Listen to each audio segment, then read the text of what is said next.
Գյուրջան Կասկադ, հասանելի բնակարաններ 65 ամիս մարման ժամկետով։ Պարոն Խուդացյան, երեկ դուք ներկա էիք վարչության նիստին,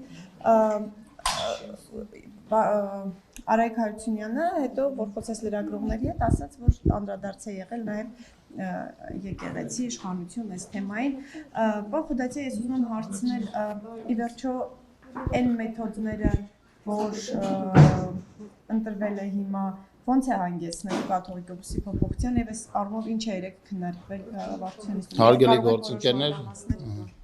պարոն Հարությունյանը քաղաքացիական պայմանագիր կուսակցության վարչության անդամ է ի տարբերություն ինձ եւ այդ հարցին այսինքն վարչությանը ես մասնակցել եմ այլ հարցի քննարկման եւ կոռեկտ չեմ համարում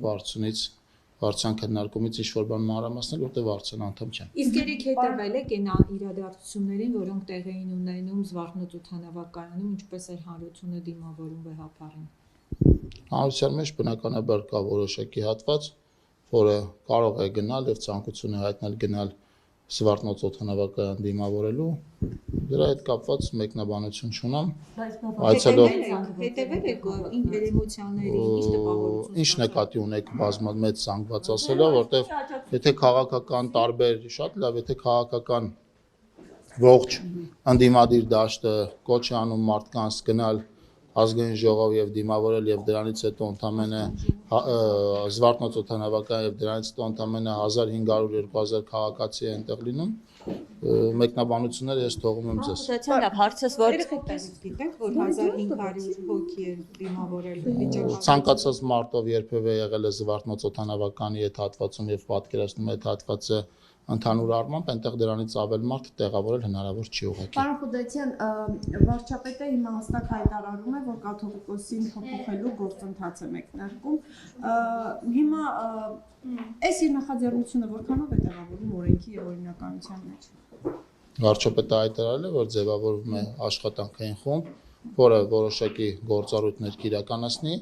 եւ այդ աշխատանքային խմբի աշխատանքը բացառապես լինելու է Հայաստանի Հանրապետության Սահմանադրության եւ գործող օրենքների շրջանակներում, ես խնդրում եմ, որ դուք այդ մասով կասկած չունենաք։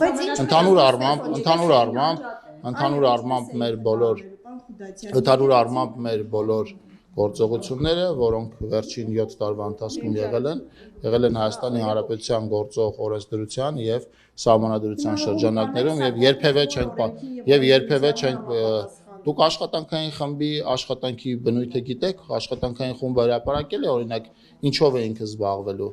Երբ որ հրապարակի, երբ որ իր աշխատակարգը հստակ լինի, դուք կտեսնեք, որ Հայաստանի Հանրապետության Սահմանադրությանը եւ գործող օրենքներին այն ոչ մի կերպ չի հակասում։ Ես ինքս բացառում եմ այդպիսի իրավիճակ, երբ որ մենք գնանք օրենքներին եւ Սահմանադրությանը եւ նաեւ բարոյականությանը հակառակ։ Հստակ անջատ կա եկեղեցին եւ պետությունը միմյանցից անջատ են։ Հարգելի գործընկերներ,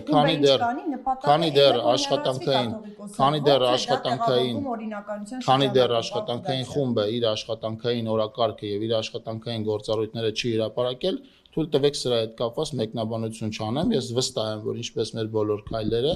այնպես էլ այս քայլը տեղավորվելու են Հայաստանի Հանրապետության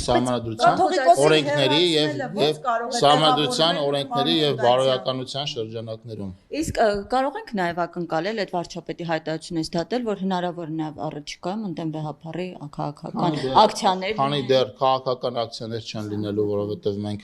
քաղաքական գործունեությամբ այդ հատվածով մեզ քաղաքական չի մեր մոտիվացիան, վարչապետը ասել է, որ մեզ ավելի շատ եւ բացառապես այս հարցը ինձ անձամբ այս հարցը հետաքրքիր է որպես հայ քրիստոնյա եւ կուսակրոնության հետ կապված ուխտի թվացial խախտումներ կամ արդեն հայտարարված խախտումներ այս տրամաբանության մեջ է եւ երկրի վարչապետն է հայ քրիստոնյա լինելու երկրի վարչապետը նաեւ հայ քրիստոնյա է այո բայց ինքի գործողությունները նաեւ ի պաշտոնե բերում են այդ բանին որ ես ենթադրում եմ որ աշխատանքային խումբը պաշտոնյաներից կազմված չի լինելու կազմված է լինելու քաղաքացիներից չեմ բացառում որ նաեւ հոգեվորականներից գործող կամ նախկին եւ կարծում եմ որ այս տրամաբանության մեջ ամբողջ իմաստը տեղավորվում